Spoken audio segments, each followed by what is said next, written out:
They bout to look at the shit that I'm on, why don't we get in topic? Crew looking like Pentatonics, locked in, recording in tropics. In the East Bay 3, big Bronzy B, way good, he working on optics. Talk biz while smoking exotics, we lit, never thought about it.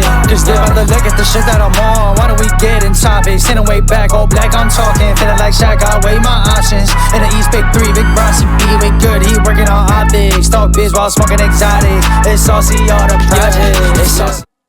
Yo, what's good? RCR Presents MSD Sports, episode 8. What's good, everybody? My name is Sam, also known as YPK. We got Michael John DeStefano. We got Camden. And what's good to MSD Sports, everybody? Mikey, introduce yourself. What is good, everybody? It is your boy Michael John coming to you from the 02135. We are live. Camden was goody. YBK was goody, boys. What's up, Camden? What's up? What's going on, people? It's your boy Camden Lee from the 90250. You know what it is. We're back with another episode 8. I'm so excited. We're going to be talking about some big things. There's a lot of situations been happening the last few weeks, and I'm just ready to just talk about it all. What's happening? Yes, sir. What's up? Guys, been a long time. Today we're going to talk about some MLB hot stove. A lot of players have been signed and traded.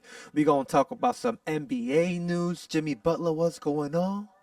And then we're going to talk about more about NBA, a little more trade acquisitions, some rumors, some spicy rumors, and we're going to spice it off with some NFL talks, guys. Let's get it. Let's start off with that free agency, guys. A lot of people have been signed since the last time we spoke about MLB, guys. We're going to start off with right fielder Max Kepler signs with the Philadelphia Phillies with the 1-year, $10 million contract. And guys, if a name pops up, let me know. And then, let me see how you feel about it, okay? Okay. Third base Gio Urshela comes to an agreement and signs a 1-year deal with the Athletics. Left-hand pitcher Patrick Sandoval and the Boston Red Sox come to agreement with the 2-year, $18.25 million contract. Ooh, Sandy, I like that. Come on, Sox, let's get this money. 2 years. Christian Walker gets signed to the Houston Astros. 34 years old, 3 years, $60 million contract, 20 years, AAV. I think you guys know this guy. First base Josh Naylor from the Cleveland Guardians gets traded to the Diamondbacks for Slade Cecconi and a competitive balanced round B draft pick. Okay. Classic first baseman Carlos Santana signs with the Guardians again for a 1-year, $12 million contract. Welcome back to Cleveland. First baseman Nathaniel Lau gets traded from the Rangers and goes to the Nationals for Robert Garcia. And we have left-hand pitcher Sean Maeda re-signs with the New York Mets, 3-year, $75 million contract. Big money. We got an ex-Dodger, Jock Peterson, signs with the Texas Rangers, 2 years, $37 million contract with that 2026 player option, which is pretty cool.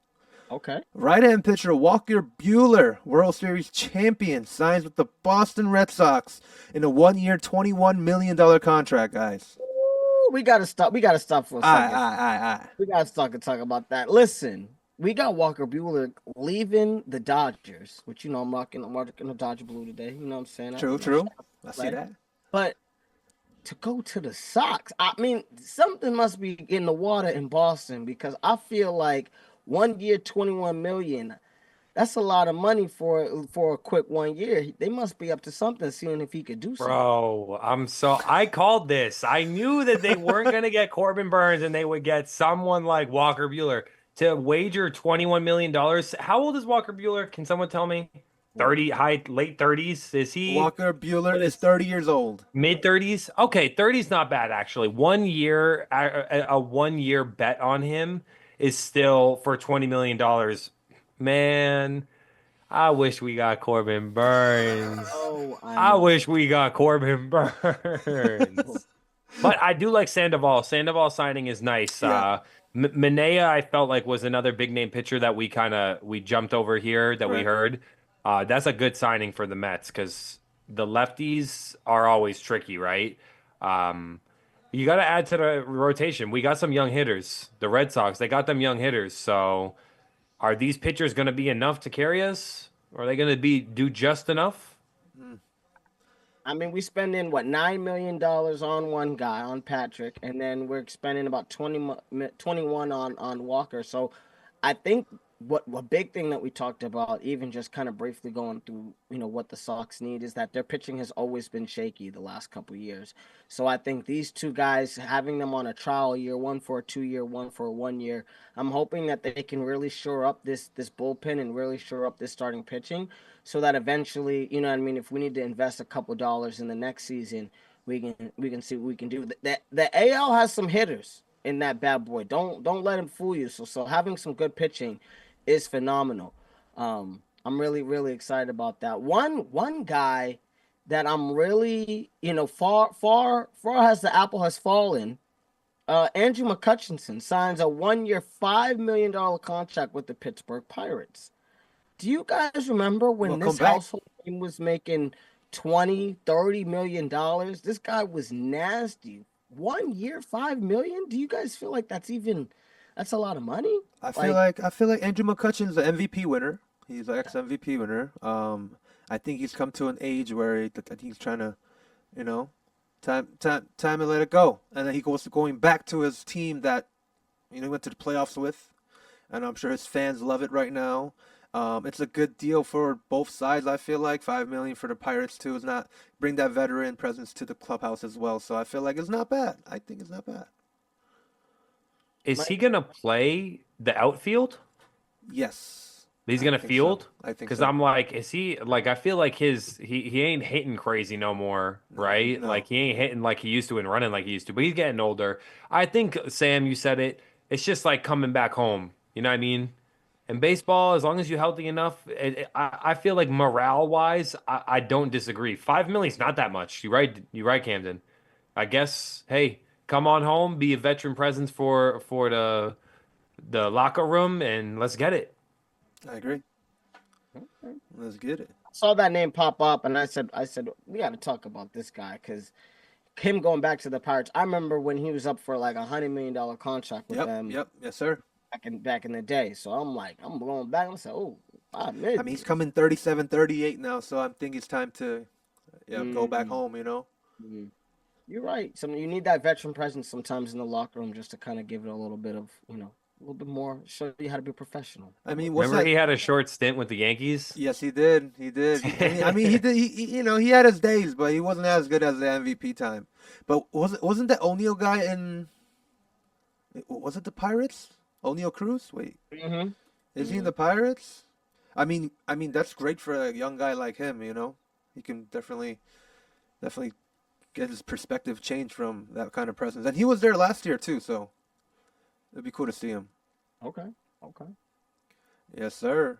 Yeah, and we got any other news? What's going down? I mean, we got a few more. We got Eloy Jimenez signs a minor league deal with the Tampa Bay Rays. I mean, this guy, he was in the Orioles. He was another team, but he had a lot of potential, but injuries stopped him. So he had a lot of potential. I liked him when he first came up. An ex-Yankee guy, second baseman Gleyber Torres, signs with Detroit Tigers in a 1 year, $15 million contract.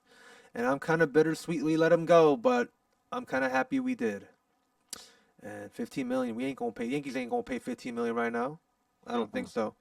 You guys know this guy, World Series champion Teoscar Hernandez re-signs with the Los Angeles Dodgers in a 3-year, $66 million contract. This deal includes a 4th-year option for $15 million, and he gets a $23 million signing bonus, and he also deferred $23 million like the Dodgers always do. Listen, I tell you, them suckers been doing something. All these funny dudes with this deferred money. We've talked about it in previous episodes. I'm telling you, how you gonna sign for 3 years, right? $66 million, and a third of that you're gonna defer it. Make it make sense for me. It's like they ain't gonna pay you the first year. It's like I'm gonna pay you $1 for the first year. Yep. Then I'll pay you a couple million for the second year. When I saw the contract at first, Mikey, and please chime in after I'm done. When I saw the contract at first, 3 years, $66 million, I said, "Wow!" I said, "That's a pretty good steal." Then a fourth year option for 15, that's also a steal. And then you tell me the fact that he had 23 deferred, fam. Please, guys, let us know. They cheating. I know I got them on, but I'm telling you, they're pulling something. I'm putting Roberts out they had and everything. Mike, you talk to me. I'm just confused. Is this deferred money a thing? What's up? It is a thing, obviously, for the Dodgers. We've been talking about this for what, 2 months now? Does it make it right? Does it make it wrong? I mean, it's their choice. It's their money, so they can spend it how they want. I feel like the bigger question is, do you think that Teoscar Hernandez is worth 3 years, $66 million? Because let's be real, I feel like last year he did perform. They bet on him last year for a 1 year, right? They bet on him, and he performed. He performed very well. Hit 30 home runs, right? Yep. Over 30 home runs. Yep. What do we got? 33 home runs last year. 99 ribbies, batted over 270. Not bad.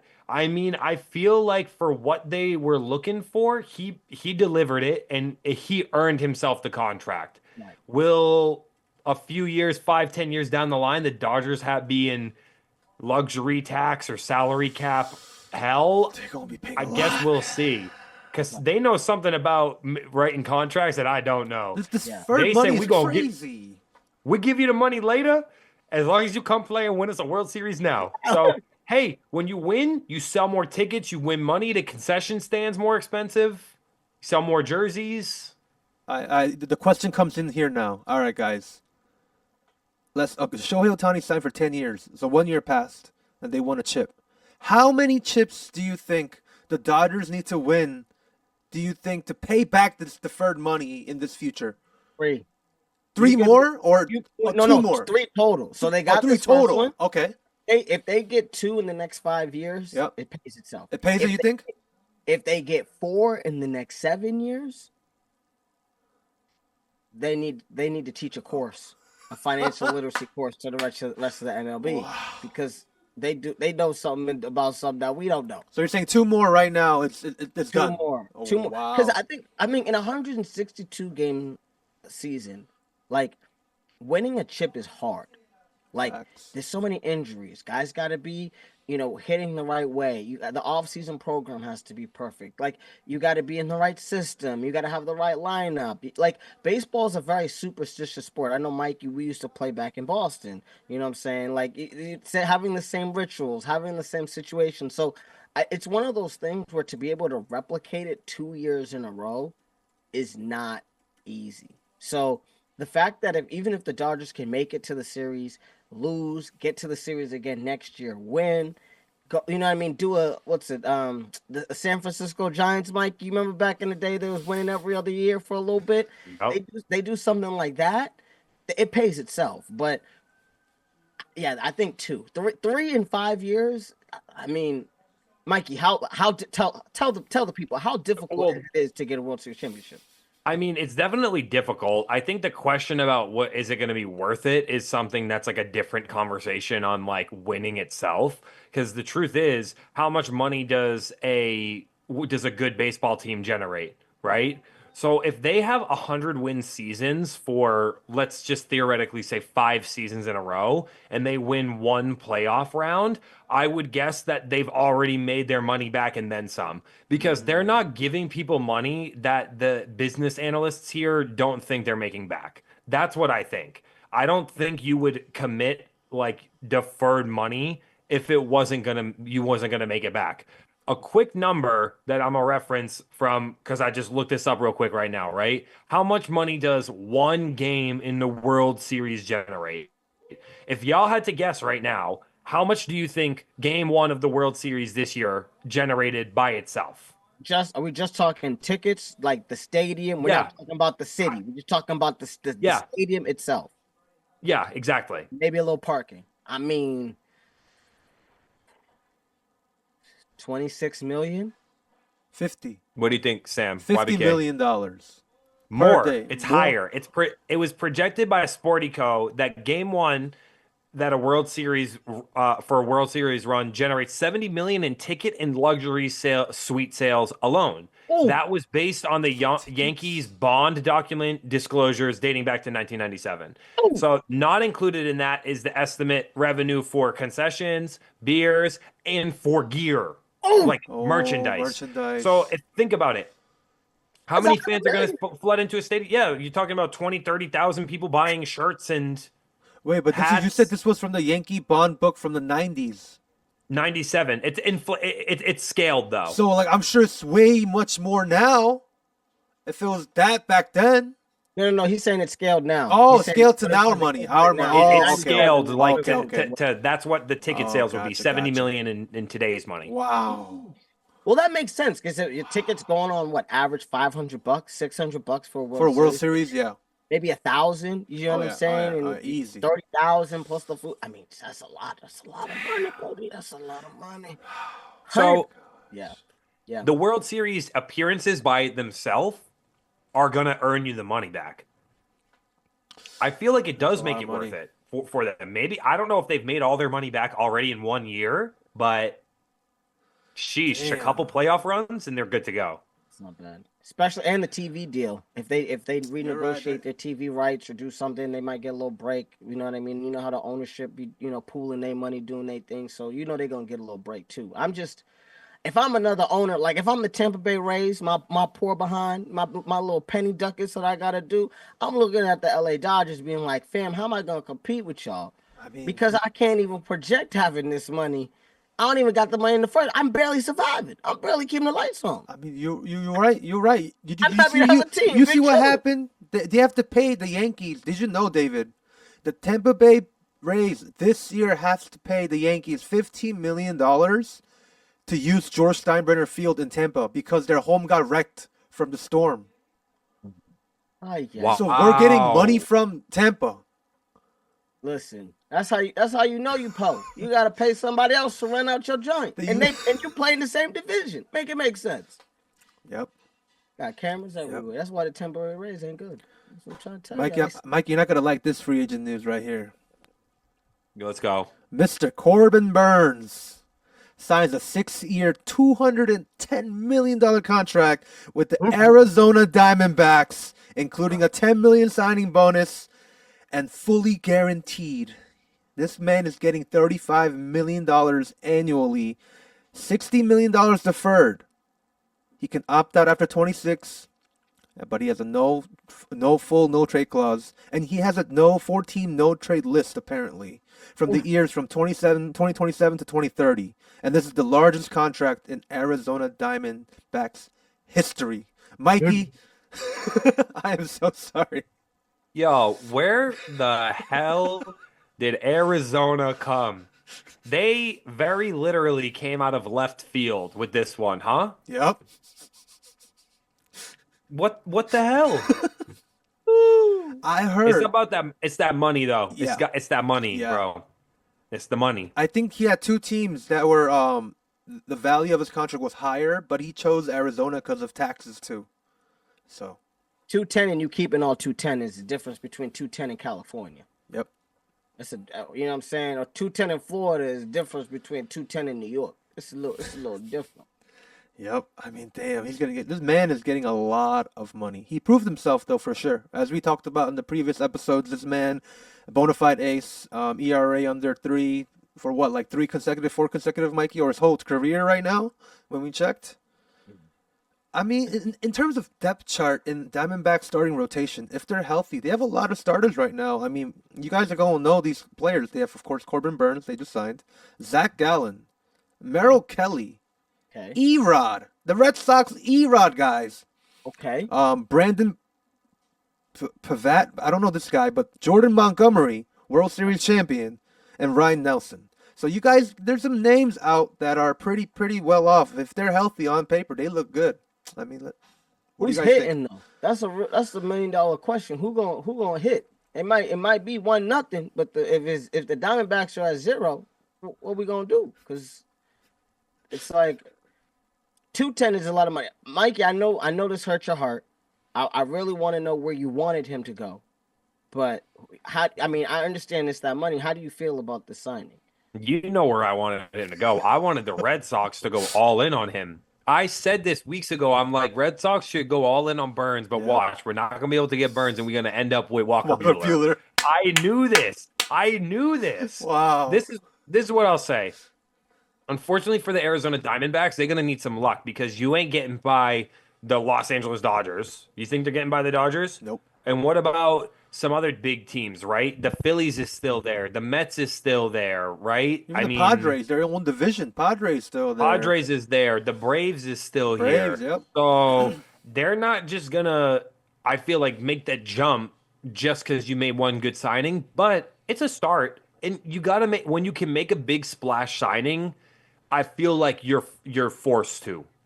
So I think it's a great move. Would have loved to seen him in, a pair of Red Sox, but that's the way the cookie crumbles. And that hurt your heart. I know that was a tough one for your boy.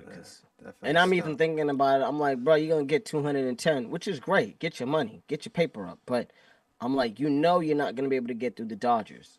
So I'm thinking, don't you want to go to a winner, or do you? You know what I'm saying? That's especially where you could have had more money in other places. Don't you want to maybe win some games? You don't want to be third in your division. You know what I mean? Barely making the playoffs, if that. But hey, if you care about your numbers, you care about your paper, you gotta do what you gotta do. Yep. So Yep. if I was getting 210, I'll play me anywhere. I'll play up in Alaska. True. Hey, Arizona ain't a bad landing spot. No. You close to Cali, you close to Vegas, you close to Calo. You could do whatever you try and do. Go for camping. You can go skiing. Go hiking. You can go gambling. You can go swimming. Arizona's pretty cool. I ain't gonna lie. Take a little ride out to Sedona, y'all. I mean, and you'll enjoy it. Yeah, I know y'all will enjoy yourselves. So I love that. I don't blame them. Hey, maybe we're gonna have to do a Diamondbacks game. Maybe. I mean, that'll be fire. We might have to see the boy. We might have to see the boy get on the mound. Yep, that'll be fire. It'd be 1-0 probably. That's what it's gonna be. And Ohtani gonna knock that joint out. Ohtani. Speaking of Ohtani, he got a new teammate, guys, from South Korea. Kim Hae-sung signed a 3-year, $12.5 million contract with the Los Angeles Dodgers. This man's getting 4.1 AAV annually, and he has a club option from 28 and 29. I mean, these Dodgers don't quit on signing people. Oh my goodness, what's going on? And I even looked at his numbers in the KBO. This man is a 25-year-old man. He played in the KBO for what? 1, 2, 3, 4, 5, 6, 8 years. The last year, he batted .326, 11 home runs, 75 RBIs, with a OPS of .841. Ooh, I like that. People say KBO is like AA in baseball. But a .326 as a contact hitter, apparently he's very good defensively. Okay. So, and the last year before that, he had a .335, even better. Okay. So, I mean, I feel like the Dodgers are taking a chance here, but they like to sign international players, like we always, know, like Shohei Ohtani, Hyunjin Ryu, like they always had that love. But I mean, we'll see. What do you What do you think, David? What do you think about this signing of Kim right here? I mean, I think one, it's nice to have the KBL really taking over, at least in a couple players in terms of their farm system. I think that's a real shout out to them. First off, shout out to our Korean listeners. You already know what it is, you know what I'm saying, and everything like that. But no, but I think one thing I will say is that I think when it comes to hitting, I think the KBL does translate to the MLB.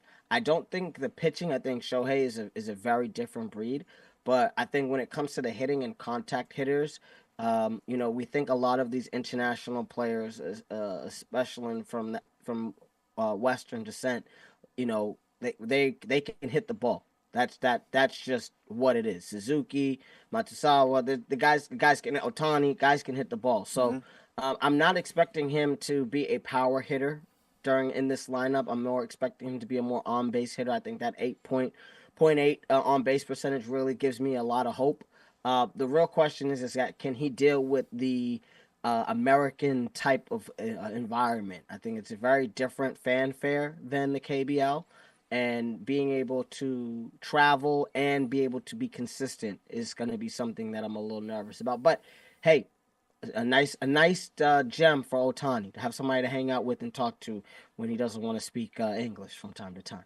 So If you a lifetime hitter over 300, hey, let's give you a shot. Come, you come play with us over here. We give you the bag. You come hit 300 over here, and you're gonna make a bigger bag than you ever imagined. Yeah, he might be a good leadoff hitter for them. Hey, that's And what it is. they're saying if Otani pitches, he doesn't really steal much when he pitches.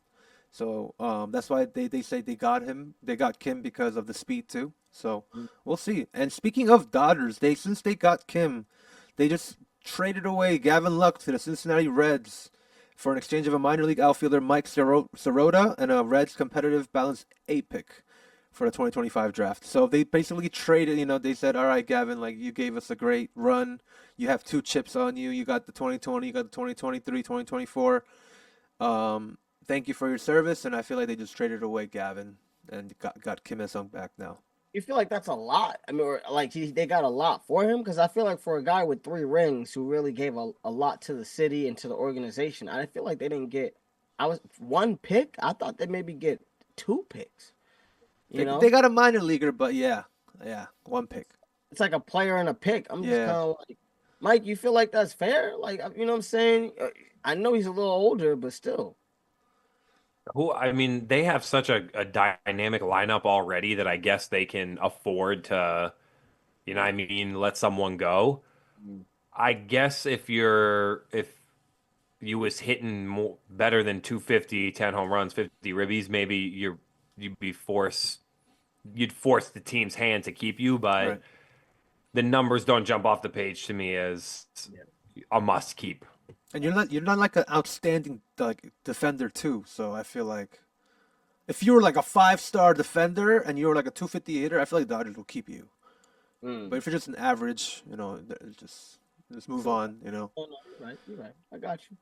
Let's talk about the Yankees real quick, guys. Another one for y'all, Woo! huh? Another You just signed one a for y'all. former Stem was MVP. another one. Former MVP, first baseman Paul Goldschmidt signs a 1-year deal with the New York Yankees, $12.5 million. And boy, oh boy, Yankees love their MVPs.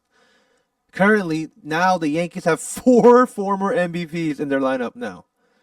They got Judgy, they got Cody, they got Giancarlo Stanton, and they got now Paul Goldschmidt. I mean, he's 37. He won the MVP 2 years ago, but he had a great second half last year. So I feel like, and I also heard the Yankees aren't done right now. Richer. So That's I all feel like we're trying to fill that third base or second base spot right now because we're versatile. Jazz Chisholm can play. His main position is second, but he played third with us all year last year when he got traded. So it's either or. I saw Luis Arias, but not now. I saw even Gavin Lux before this Reds trade that happened today, that we were interested in that, but we didn't get him too. So I don't know what's going to go on, but Yankees look, I feel like I'm starting to not miss Soto much now. I'm starting to see like we're filling our spots that needed to be filled, and we're playing the players in their actual positions now. Like, we're not flip-flopping, we're not experimenting, and I feel like Mikey made a good point when we really think about the Yankees on World Series revenue. This offseason has been a crazy offseason if you're a Yankee fan right now. We even got Devin Williams, the closer from I think we talked about in a previous episode. He's an elite closer. Like, I feel like last year's offseason move was only Soto, and you add that to the lineup. Now we're adding MVPs, we're adding pitchers. We got Max Fried, guys, for 8 years. Like, if you're a Yankee fan, you should be excited. I feel like it's going to be a very exciting season for us right now. The rich get richer, like y'all be doing. Y'all rich. Roki Sasaki, guys. I mean, I'll name you a few free agents that right now aren't signed. Pete Alonso's not signed yet. Alex Bregman is not signed yet. Roki Sasaki is not signed yet. So the hot stove, there's some good players that are still there, and I'm sure they're just still waiting. But I cannot wait, guys, for the next year's free agency. Do you want Bregman? Oh, Who do you want? for me, I do want Bregman, as we talked about. Okay. Get him in third and No, move Jazz to you know where second. he's going. Y'all know where he's going. Where's he going? We ain't had no money to spend on no good real A-list player in the free agency, so you know the Red Sox dropping a bag on him. So You know it. are you willing to move Devers to first or something then, Mikey? If you were the Red Or Sox? you or either you could move Devers to first and put Tristan Casas at DH. Mhm. Oh, okay, So okay. so that's what would happen, bro. Oof. And that's the final piece if you're asking me like where is he going to go? Cuz He'd sheesh, be a like good we look in need the Sox. someone. We got to get one of these big namers. Come on. We got to get one of these big namers. I listen, I'll take if somehow if they could get a big hitter like Pete Alonso, but it don't fit in. It don't really Nah. work with our Bregman will be lineup. nice with y'all. Exactly. Bregman will be nice with Alonso's too y'all. much of a diva, in my opinion. I love him, but I definitely take Bregman.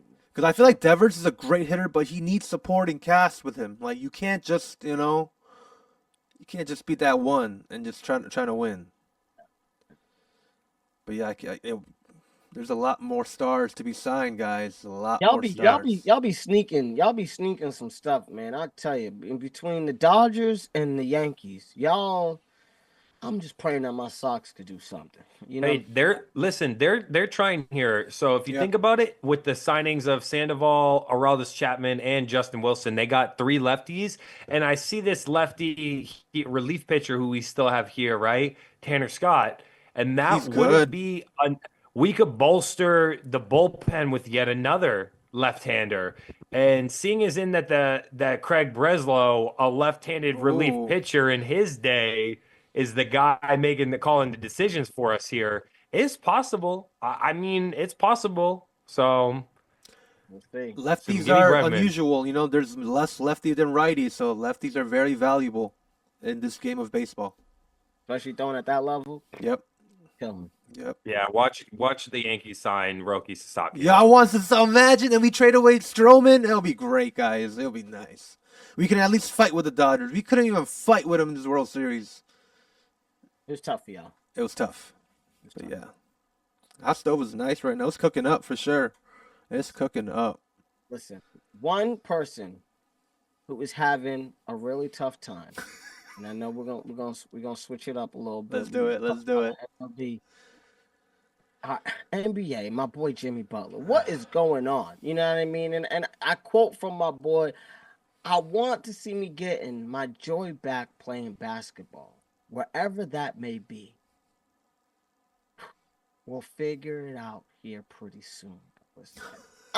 I'm just confused because a few weeks ago I was seeing Jimmy and my boy chilling. They was relaxing. They was on the podium. They was doing their thing. I thought it was gonna be fun in Miami. I thought it was always fun in Miami. I know the boys have been there. It's a beautiful time. The women are great. The weather's amazing. The beaches is nice and the sand is white. But Jimmy's saying he wants out of South Beach, and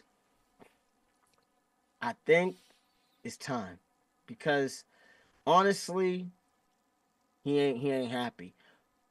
The worst thing about it all, though, guys, after coming out with this news, he's gotten fined. Mikey, what is happening? The man says I want to trade. And they suspend the boy for a few games and fine him. What's up? What's I mean, up? he didn't even say I want to trade. He just said if you look at his wording, it was like I want the joy to come back in basketball, which obviously suggests we know what he's suggesting. It's not like he's doing the James Harden I demand my way out, right? I'm done. You trade me, right? It's obviously not working. I think really when this started to become a bigger issue is if you jump back to what the coaches said something, Pat Riley making comments too, but about the how hard Jimmy was playing, like suggesting you're not trying your hardest when you're playing right now. And I think that's really what will set a player off. It would set me off too. If you're trying to say like, "Oh, you're not trying no more because you want to get traded." Like No other better way than to send someone into a pissed off mentality, right? So what is the right answer? Is that can you suspend someone 7 games? Is this how detrimental is this conduct? What's going on behind the scenes that we don't know? Are you literally fighting people and you're making the team that much worse? Like how detrimental is that press conference? Because we could all watch it back right now. Right. It's I don't know. I think it's a bit harsh, but this is Pat Riley trying to rule with iron fist. And the thing to me is that, he comes back after, playing his first game in like 13 days. He was away, I think, for an illness, you know what I'm saying? And he takes 5 shots in 25 minutes, scores 9 points. And I think that's where, for me, I'm kind of like, okay, you're coming back from an illness. Maybe you had COVID. There is a bug going around. Yeah, I don't know, even on the West Coast, on the East Coast, in the South, in the North, I heard there's a bug going down. Listen, you know what I'm saying? Shout out to all my people getting sick. Please get better. Drink your ginger shots. But yeah, I mean, for him to come back 25, playing 25 minutes, shooting a couple shots, trying to get in the realm of things, I feel like that's fair. But, you know, with this fine, he's losing $336,000 for each game. It's about 2.4 million. And I know the NBA has kind of talked about all that, but I don't see him being detrimental to the team. I think, and I don't know, Sam, do you think last year's playoff situation has a lot to do with it? And him talking about, well, if I was on the court, we would have beat the Celtics. We would have beat these guys. I feel like you're totally right. I feel like ever since Jimmy got that taste of that finals and in the COVID bubble finals, the team made it to the finals 2022-2023 season. Something's not working, something's not clicking. Maybe he doesn't seem like he's like the guy in the team. Like there's Bam, there's Tyler, like there's so many other stars that maybe he thought that he can like compete with because of that COVID run, finals run in 2020. But it's not working out for him. I feel like he's been frustrated for so long. It's been getting built up. And I just feel like he just gave his honest remark right there. I'm just not happy playing ball right now. And I feel like he has the right to kind of say that as a veteran too. But of course it's not a good look. But you just see that he's frustrated. So that's how I feel. I mean, You know how the GMs want you to believe. They want us to believe that it's the player is like you're being a drama queen. Right. This is different too. This sort of fine is different. Like this is like remember when Kyrie was getting fined crazy by the Nets because he didn't like openly make the confirmation like I do not agree with anti-Semitic remarks. That is such a different context than just saying I don't have joy in playing basketball here when there's an evident and obvious tension.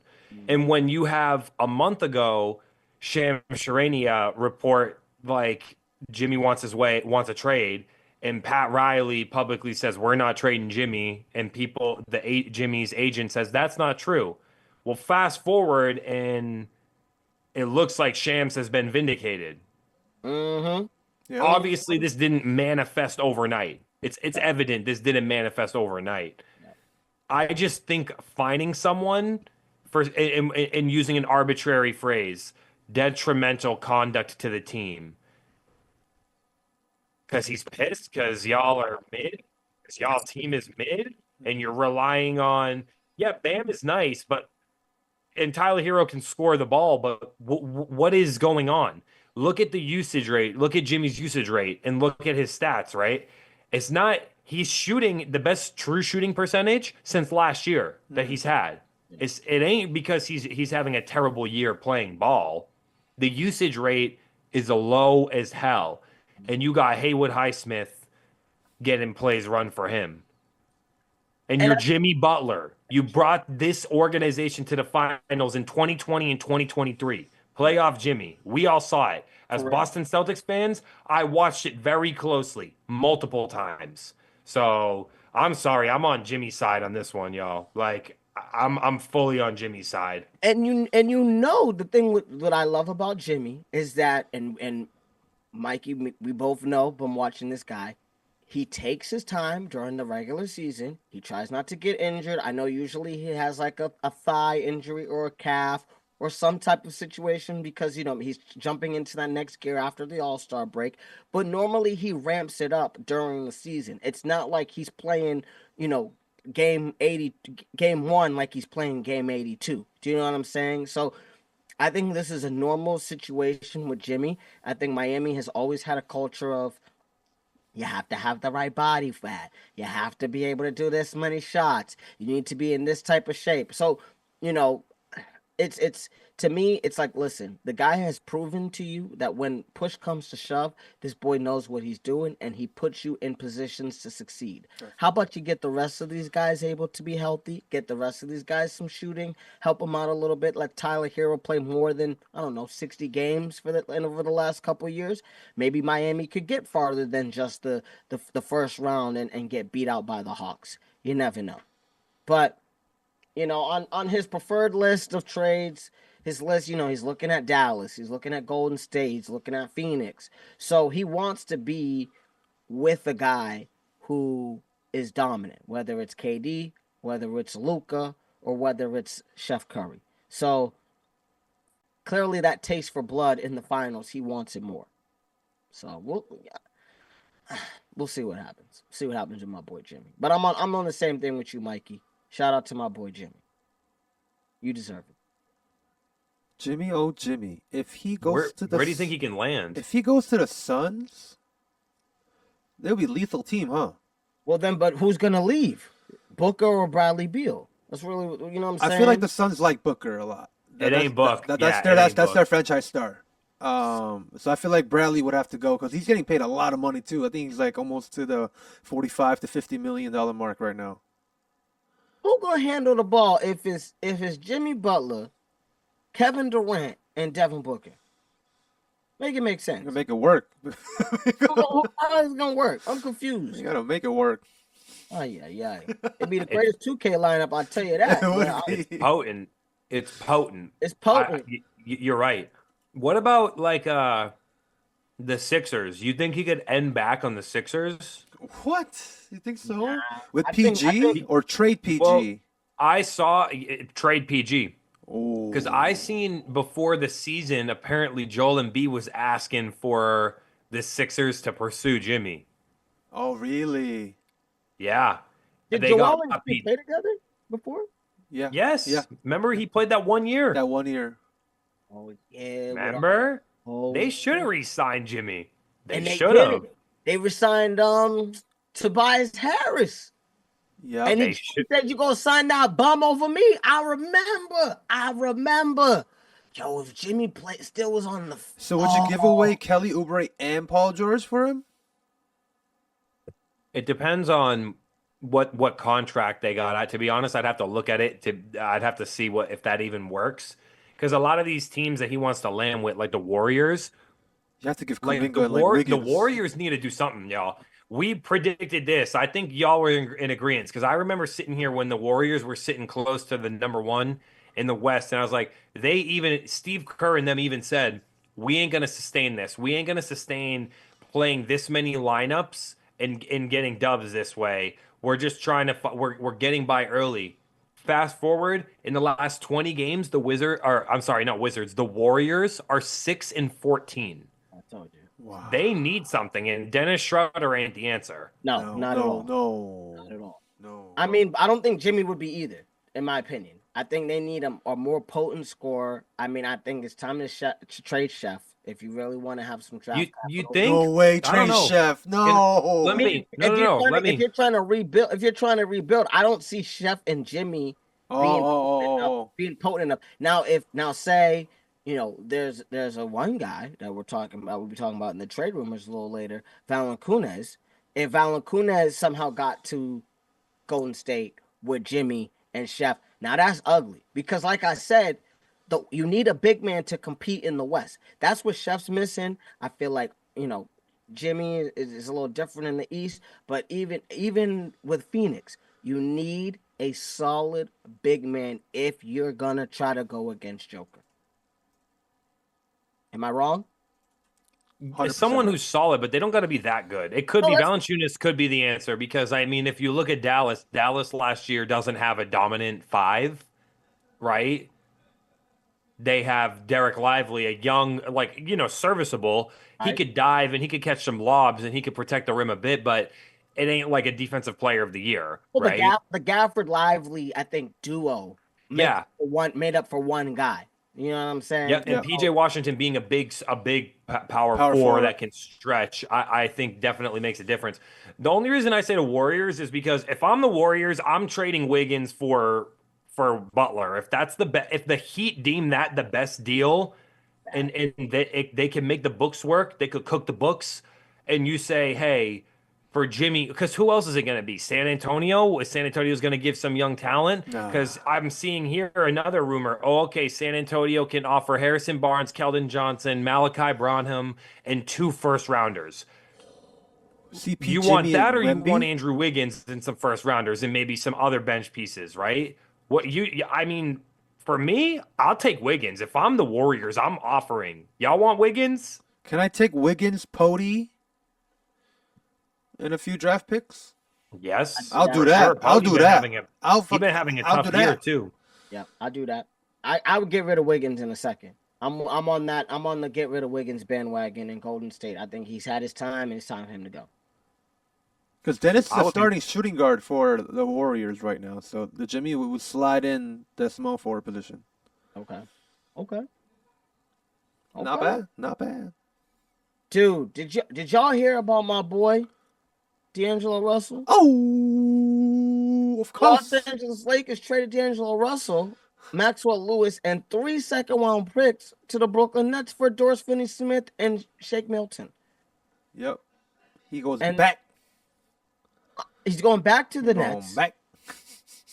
Doris Finney-Smith, I'm confused. Is he really worth 3 second-round picks? How? What are we doing? Who is the GM over here? It is not Sam. I'll tell you that right now. I think that's like a high. I think that's way too much. That's way too much. I'm disappointed.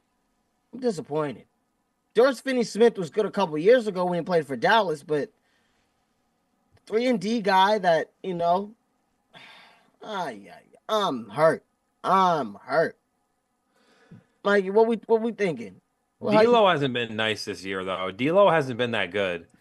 I think it's just a mindset thing more than anything, because D'Lo ain't defending. He ain't a wing defender. Like, at least Dorian Finney-Smith is defending, and he shoots the 3-point. His 3-point percentage, I would guess, is better, if not the same as D'Lo. But 3 second-round picks? That is, you got me there. Shake Milton is a decent scorer. I've seen him shimmy to the bucket, but it's been a couple years since I feel like he got a lot of playing time with Philadelphia. That's when I remember him having a lot of playing time. Mm-hmm. So 3 seconds, but I guess because of the money.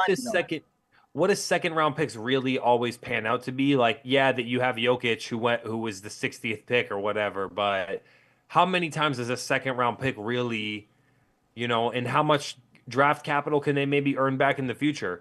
Is it a big game changer? I don't really think so, but I guess it's a step in the right direction. They gotta be building up a contract situation, because I'm like, bro, you getting rid of D'Angelo, who you just signed not too long ago. Maxwell Lewis, I'm like, hey, whatever, get rid of those 2 guys. But I'm like, 3 second round picks, we can at least leverage that. I would give 3 second round picks to get Butler and somebody else. I mean, if I really wanted to get somebody. So that's a lot of money though for Butler, bro. Over 50 mil for Butler. Yeah, that's a lot of money. But I feel like the Lakers gave up, like what you said, David, gave up too much for too little. Like Dorian Finney-Smith, yeah, like he can slide into the starting rotation, but he ain't gonna be the game changer to get to the finals or game-winning shot type kind of caliber player.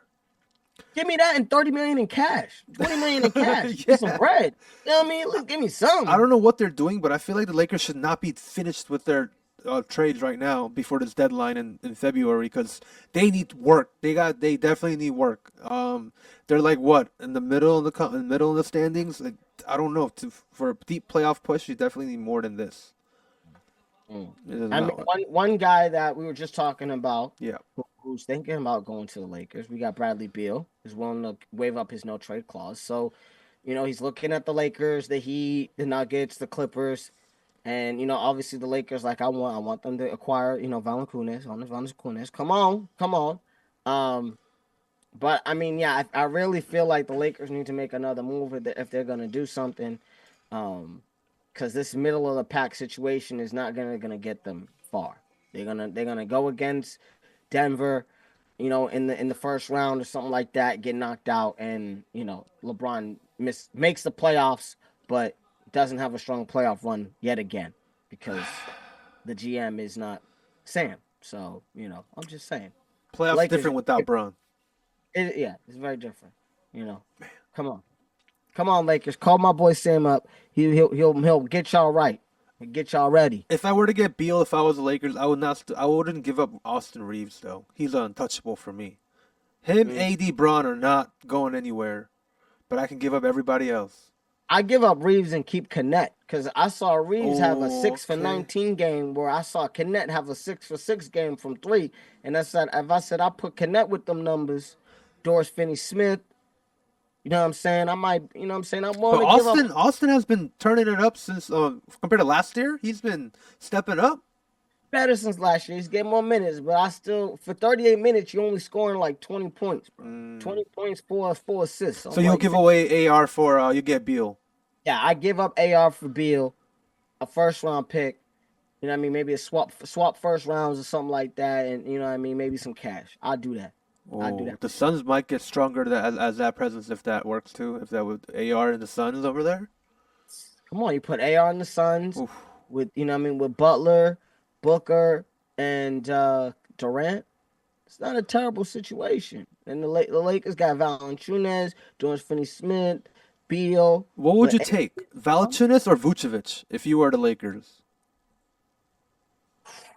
If they could afford it, obviously Vucevic, bro, Vucevic? is obviously Vucevic is the all-star here.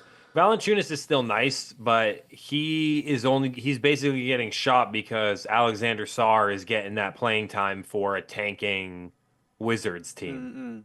Like a terrible Wizards team. So they might as well get some draft capital off it. The thing is, I feel like the Lakers have a decent enough, you got a decent enough team if you can get one really bona fide offensive player like Beal. I think I would rather go for Beal and make that deal happen if it was possible. Would I give up Austin Reeves? I probably agree with you, Sam. I wouldn't give up Austin Reeves just because they signed him to an extension, right? I feel like they got him on decent money right here. They signed him to an extension, didn't they? Like last year. Let me see. So it's like affordable for you to keep him. It's almost like just smart ball. Yeah, so they have him until some- 2026. They have him for 2 more years. So 2 more years. Yeah. He'll get a bag, I think, if he averages 20 and 6, he gonna get a bag. I'll give anyone a bag who averages 20 and 6. 26 is pretty good. Not bad. It's not bad. Yeah. We'll see. One guy one team that's definitely needing some help though is the Mavs. You know what I mean? They announced Kyrie Irving would miss Monday's game against the Grizzlies, and he has a sprained back. He didn't join the team on the road trip, which means he's probably going to be out for a little bit longer than just Monday. And he was week to week, so I'm just, Dallas needs Kyrie. I think Clay is playing okay, but without the presence of Kyrie, it's just not the same with the Mavericks. It's a big loss, guys. I mean, do we think that the Mavericks can hold on until Kyrie gets back and so that they can keep their standings for the playoffs? Mikey, what are we thinking? I mean, it's that Western Conference seeding is super, super close. So they'll be all right. All they got to do is stay 500-ish, stay 500, which they should be able to do. I mean, maybe we gotta look at the schedule before I like jump and say that they should be able to do that. Well, But you got Luca, and you got There's no, Kyrie. Kyrie there's no out. Luca. Luca's out too. Yeah, I know. You know, Luca's got the calf strain, which you got to Yep. be careful with them. You got to be careful with them. That was before Christmas too. That was like the last minute. I thought I would see him play. Their I thought main I their would. main scorer now is what? Spencer Dinwiddie. ooh, It's Spencer. Kyrie's out. It's Clay, PJ, Derek Lively. mm. I would move Clay to the 2, PJ to the 3. Get what's the other big guy? Gafford. Gafford in the 4, Derek Lively in the 4, and the other guy in the 5. I'll do that, but I don't know. I feel like they have to be lucky with these games, in my opinion. Now, like their main leaders are not there. What, Mikey? They're coming off a 5-game losing streak. So Yeah, I'm saying they gotta hold. They gotta be able to hold on. You know what I mean during this situation, because being able to stay in the standings in the like with two bona fide superstars, that like a top 5 player in the league right now, but top 3 maybe, and then at least a top 15 player, top 20. Yep. So, and I'm not even trying to disrespect Kyrie. I'm just trying to say by the numbers, I think he's a top Facts. 10 player in my Facts. opinion. You got 2 top 10 players on one team, like you know what I'm saying. In that middle standings is so competitive. It's like a half a game like apart. It's crazy. So they have to get lucky with these games and try to get these wins. It's gonna be tough. What they got? What, Lakers, Trailblazers, and a back-to-back Denver. So these 4 already are tough. Well, take out Portland, Lakers, and Denver. Yeah, Lakers and Denver would be tough. But Yeah. Wow. they waiting for All-Star break. Yeah, they want that rest. Yep, they It definitely ain't coming are. for a minute. It ain't coming for But a it's hot not too minute. late for the Mavs though, because it's a little relatively early. So after the All Star break, you can always turn it up in the second half. That's true. That's true. Shoot, guys, I've heard there's some teams blowing it out these days. One in the West, one in the East. Oh, Let GM, what's going on? I heard there's some streaks going. What's happening these days? we gonna talk about the West Coast first. We got the Oklahoma City Thunder guys are 30 wins and 5 losses, coming on a 15-game winning streak, guys. I feel like Chet's injury has been. They don't really miss it because Harnstein has been stepping it up with these double doubles. But man, my oh my! You take out Chet, it's no problem. When he comes back, it's gonna be even more of an issue now. So I don't know, guys. These Oklahoma City Thunder looking scary, looking scary. They played without him for a hot minute already Yeah, because he got injured, the Liz Frank injury to start his career. So they were used to him, and then they eased him in last season, right? So I feel like they used to playing without him, and it don't matter if you got SGA. That's a dog. Like that's a SGA. real bona fide MVP candidate right there. That's a real MVP candidate right there. So that guy's been 15 lighting in it a up. row ain't nothing to scoff at. Mhm. They gonna be a tough out. I'm gonna say this though. I ain't scared of them in a 7-gamer. I saw what Dallas did last year, and until they can prove something in the playoffs, you could win as many regular season games. And Cleveland can go on another 10-game win streak. They could win 20 in a row. I'll see y'all in the playoffs. I'll take Celtics over the Cavaliers. I'll take the Knicks over the Cavaliers right now. Tripping. I'm not. I What? swear. The I swear. Knicks? I'll take the Knicks in a 7-game series over the Cavaliers right now.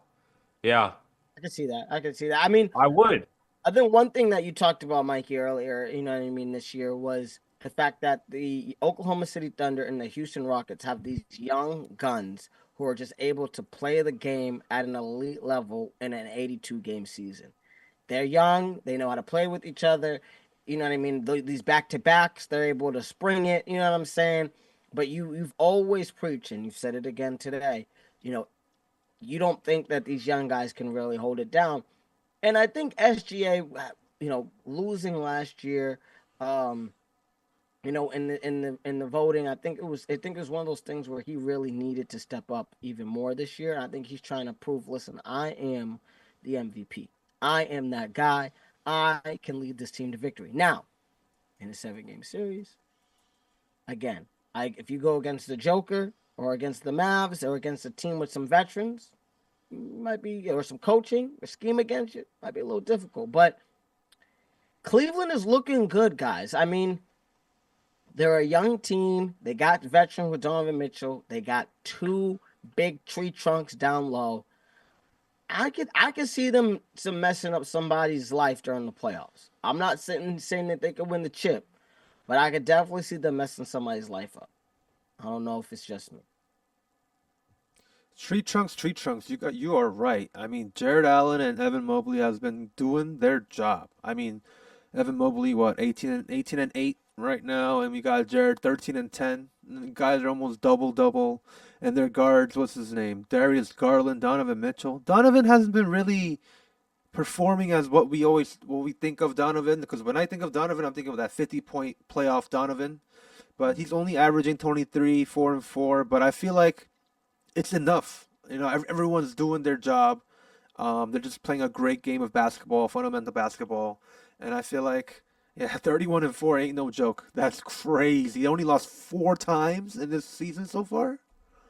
Kind of crazy. You think they can catch the record, Mikey? You think they can hit that 72 and 10? You think they can, you know what I mean? You think they can do a little some? I mean, we saw what happened last time a team went 73 and 9, right?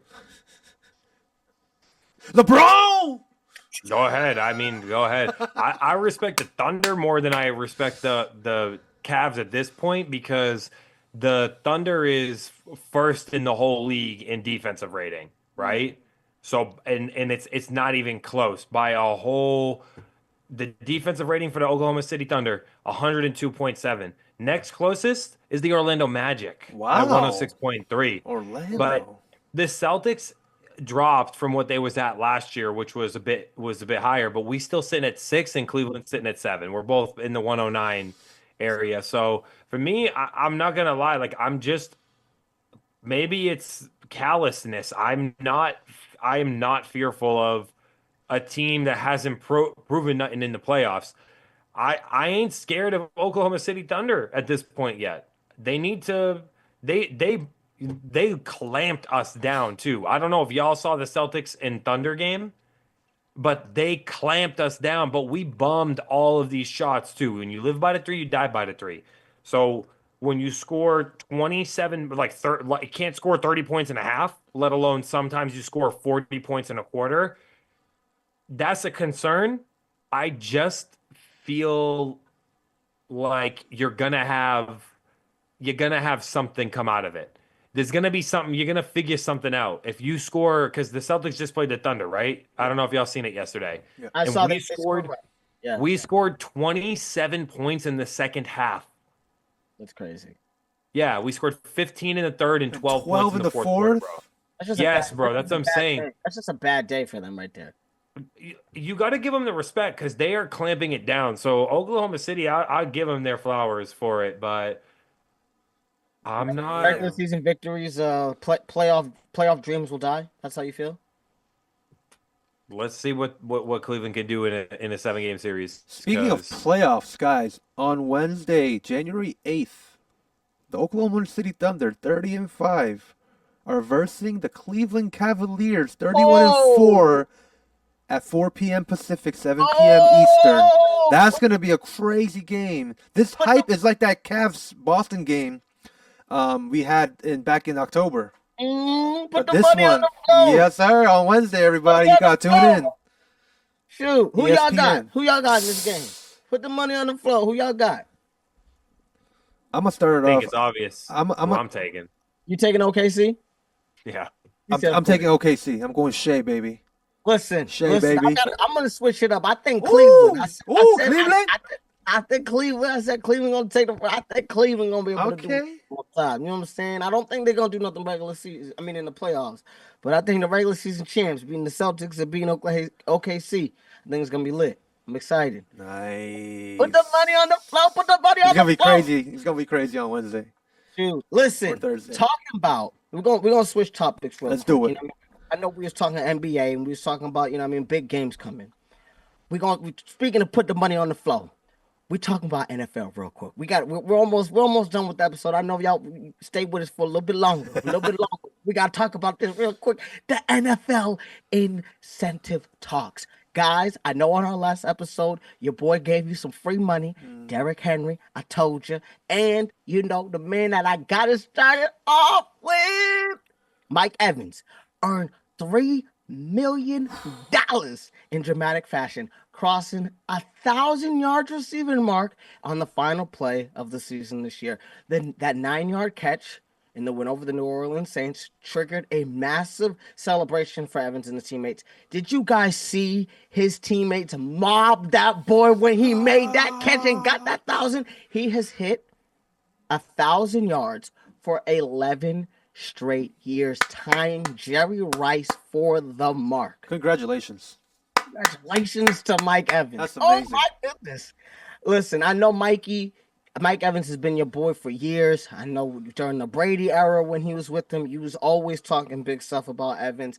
How do you feel about your boy making $3 million? And then he also made $666,000 for finishing top 10 in the NFL receiving touchdowns with 11. So your boy made $3.6 million in the afternoon. How you feel about my guy? I like when teams do things like to help each other out. I mean, it was cool. I also probably, if I was only up by 8 points and we could just kneel the ball, I ain't gonna lie. I love you, Mike, but I would have knelt the ball. I think that would have been the right thing to do. But I think he's just such like a likable dude that I'm happy he got it. If I was the coach, I'm not throwing that ball. I'm sorry, because I mean, you never know what could happen. You fumble, you get sacked, intercepted, return for a touchdown, 2-point conversion. Meanwhile, Atlanta and Carolina was in a shootout, and just like I told y'all, Carolina did win that game. Put the money on the floor. It didn't matter. You need to win your game first. So I'm happy for Mike, but I would have knelt the Do you ball. think 100%. they saw the scoreboard and saw Carolina do their thing? So there's like, yo, let me just let Mike have this real quick. No, they just wanted to do that for Mike. That was just the nice thing that Baker's a good teammate too. It seems like, because everyone talked good about him. Bucky Irvin been talking big about him, and hey, congrats to him. Yeah, That's a big bag. That's a big bag, but that's not as big of a bag as Geno Smith got for his W. How much he get? For Geno got $6 million, bro. $6 million?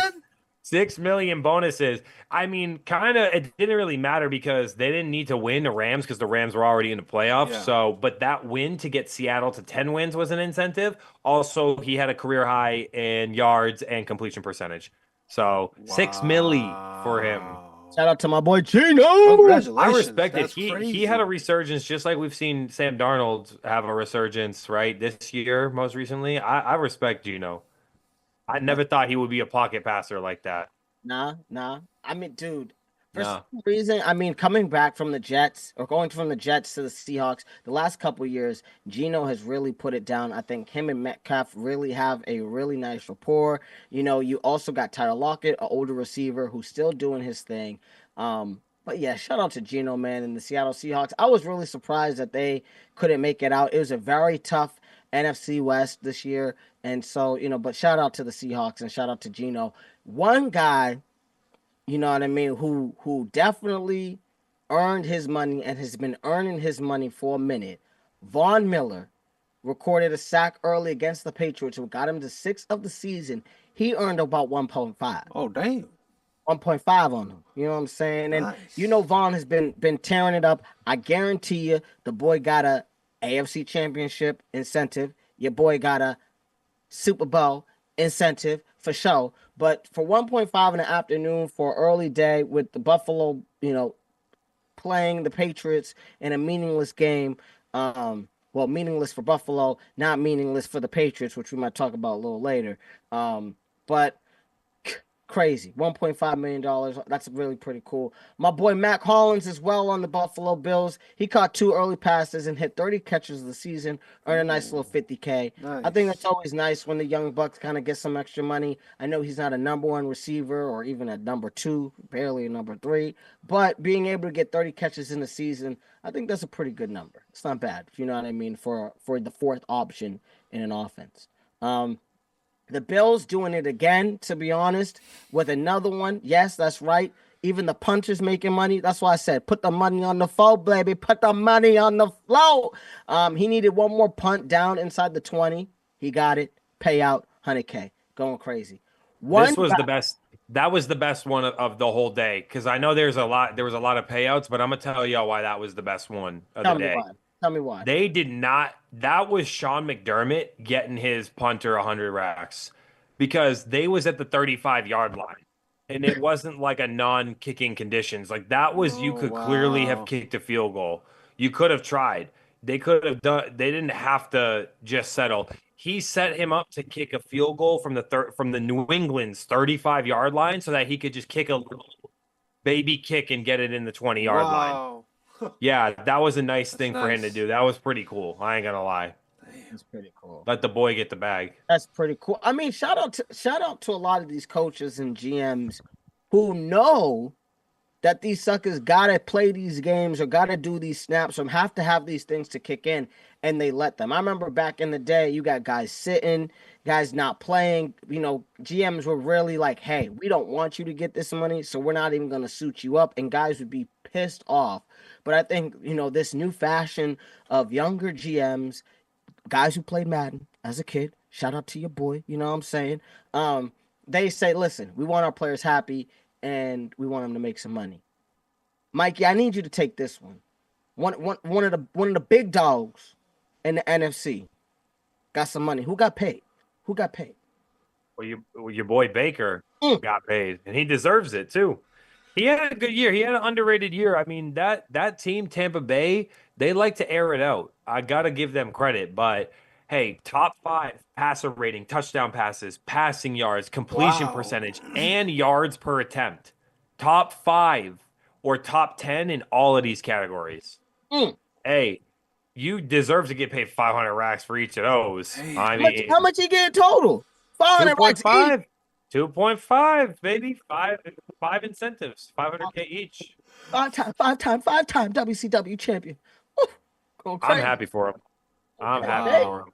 Okay, I'm happy for the homie Cortland Sutton too, because he got yardage incentives, so he made an extra 500K for hitting 500 and 750 yards respectively, and then also he got another 500K after he passed 1,065 yards. So. Funny spot to put it at. Must be like a career high number or something that they set for that one. Yeah, that number is very 1,065. Yeah, they went crazy, dude. They really went crazy. The Bengals was probably like, they watched that game like, howdy face. Listen, Bo Nix went crazy on them suckers. That's your boy. I know that's your boy. Listen, shout out to my boy Bo Nix. I know that it's going to be a difficult game on Saturday. We'll talk about that later on the next episode. But I'm just saying, shout out to my boy for this one. Shout out to my boy getting Curtin Sutton his incentive. Listen, if y'all didn't listen to last episode, that's y'all fault, okay? Because MSD Sports, you know what I mean? They be helping me out. They're my boys. They be letting me know. They be saying, listen, Cam, you need to be crunching the numbers. You need to be knowing what's up. You need to be giving free money to our listeners. Because if you don't, no one's going to listen. I told y'all Derrick Henry going to put the money on the floor. And did he not put the money on the floor? My boy earned $500,000, right, for 13 touchdowns. Then $500,000 for 15 touchdowns, which he got. He hit his incentive bonus for yards at 12 and 1,500 apiece, okay? And he's already banked it with 1783, okay? When I tell you he gonna get his last one, actually, he might not get his last one, to be honest with you, because he gonna have to get to the Super Bowl in order to get, and I don't know if he gonna pass these Chiefs, but I'm just telling you, when I tell you Derrick Henry is going to score a touchdown on his birthday, put the money on the floor. I had a parlay that he was going to put 2. And yes, it took to the last 5 minutes in the fourth quarter for me to hit. But I told y'all we was going to hit. So when it comes to the parlays, when it comes to the bets, listen to your boy Camden Lee and the MSD Sports crew, because we put the money on the floor. Just saying. Just saying. Am I wrong? Am I wrong? I don't think so. My former Patriots boy though made me happier. I ain't gonna lie. My former boy Kyle Van Noy coming through with that 12.5 sack. He hit that 12.5 sack threshold there. Extra little 250K. Oh, wow. He was getting lit too. He was getting as lit as Mike Evans was.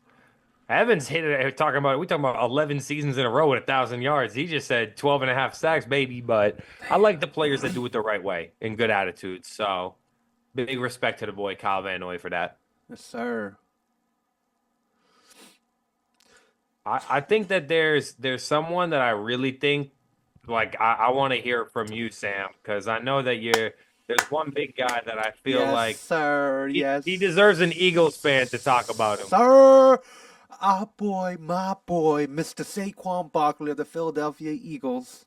He didn't play Week 18, but with his 2283 yards of scrimmage, he already banked $500K in incentives and surpassing 1,500 yards and 2,000 yards from scrimmage. And then he picked up his $250,000 for getting named Pro Bowl. But that's not all, everybody. If he gets first team All-Pro, he gets another $500K. And if he gets the conference championship win, he gets $250K. And if we win the Super Bowl, or when I say when we win the Super Bowl, he get another $250K. So fly, Eagles, fly. Congratulations, Saquon Barkley. Woo! Let's get it. Let's get it. He's getting that $500K for first team All-Pro. No doubt about it. Oh, yeah. Oh, yeah. He's getting that. Oh, yeah. Woo! Great job this year, Saquon Barkley. What a season. What a season. What an absolute season. He was unbelievable. Unfreaking believable. Like, when I tell you 250, 255. That's all I got to say, Sam. 255. Yes, sir. Yes, sir. Oh man, there's been a lot going on, man. This is a lot happening in this episode. I tell you, I think we got something else. I think we got some big news happening. Just to kind of round it out for the night. People getting fired. Look, GM, what happened? What happened? I heard people's key card wasn't working this morning. Talk to me, Playboy. But we've had a lot of coach firings right this week. Whose key card ain't working? I mean, there's a few that I'm surprised that are still working, like Brian Daboll staying with Giants. I'm shocked that they still want to ride that one out, but we'll let them do it. Goodbye, Dougie Peterson. Sorry. Key card is sorry to him, but they had a terrible season too. The one that I really wanted to talk about, of course, is going to be Gerard Mayo getting fired by Robert Kraft, because that was the big one. I felt like Rob Kraft did set this guy up for, like, he's going to be here for the future. We know it's going to be a rough road. It's going to be a rocky road. I'm not going to lie. I feel like Gerard got done dirty here a little bit. His key card ain't work either. Gerard Mayo. He's I can't gone. put no That's mayo on it. my sandwich no more. Yeah. Oh. Tough year. Can't win a game when we need to win the game, and if we lost this game, we would have had the number 1 overall pick, and we go ahead and win. Do you think? Think it's all good. I still think we come in home with a draft pick that we want, but because the 4th overall pick ain't bad, but it hurts. It feels like this one hurts. As a Patriots fan, I feel bad for my boy Gerard. You want me 30? My whole thing is, do you think that if he got that 1st round pick, right? If he lost that game, because Joe Milton III, who I don't know why, every time I see this man on tape, he looked like he Josh Allen. You know what I mean? A dark-skinned Josh Allen. I don't know what's going on. Boy, going crazy. Do you think that if they lost that game and he got the number 1 pick, maybe my boy Gerard Mayo put some mayo on that sandwich would have stayed? Or, and I don't know if y'all caught this, But there was a little cryptic little post on the Jizzy on the gram with my boy Mike Rabel and some Patriots gear. I'm wondering if they just said, like, let's kick this brother to the side so we can get the other nice Patriot who we really want to. You know what I'm saying? I don't know. I feel like that's a dirty business. Kraft, I thought that was your boy. I thought it was Gerard Mayo was like family. Let GM. What happened? What you think? Hey, I'm gonna tell you this. It could be Vrabel. It very well could be. Vrabel interviewed with the Jets already, though. So that's one piece of intel to keep in mind. Second, now that the Detroit Lions have secured the first round bye, but their defensive coordinator and offensive coordinator are both going to interview for head coach openings. And Ben Johnson, the offensive coordinator for the Detroit Lions, is interviewing with the New England Patriots. Oh, wow. So, it's a different mindset because Mike Vrabel, I feel like, is hard nosed. Obviously, could catch some touchdowns, but he was a linebacker. That's what he played, But we seen him never drop a ball every time that he lined up in that end zone. We love that. I wouldn't quite say that it's done for Vrabel yet, but I would say that he looks like the best fit because of the tenure with the Patriots. And you know how the Kraft family seems to be more interested in the history, the experience with us. But Ben Johnson cannot be ignored because that offense has been potent the last 2 years for the Detroit Lions. Drake May has already been helping my parlays this year. If Johnson came over as the HC, that offense would look nasty. Hunter Henry, you know what I mean, Austin Hooper. Maybe we get my boy Travis Hunter and maybe T Higgins if he could get over there too. Listen, listen. GM Sam, I want you to put out some good graces for your boy, for me and Mikey, because we want a big splash. I'm gonna say something crazy, guys, right now. Got some money. It would be crazy if the New England Patriots get Tyreek Hill. Woo! Because he says, I'm out in Miami. I'm out, sir. I need a new team. What? So it would be crazy if the Patriots get Tyreek Hill. Sam. Great point, Sam. He Tyreek did say Hill that was out? it. He said wants peace. out. He said out. I'm out. He said Yep. peace out. When? Yeah. I guess they're here today, I think. Yeah. His post-game conference, bro. He said, I'm out. Yeah. Tyreek to the Pats, baby.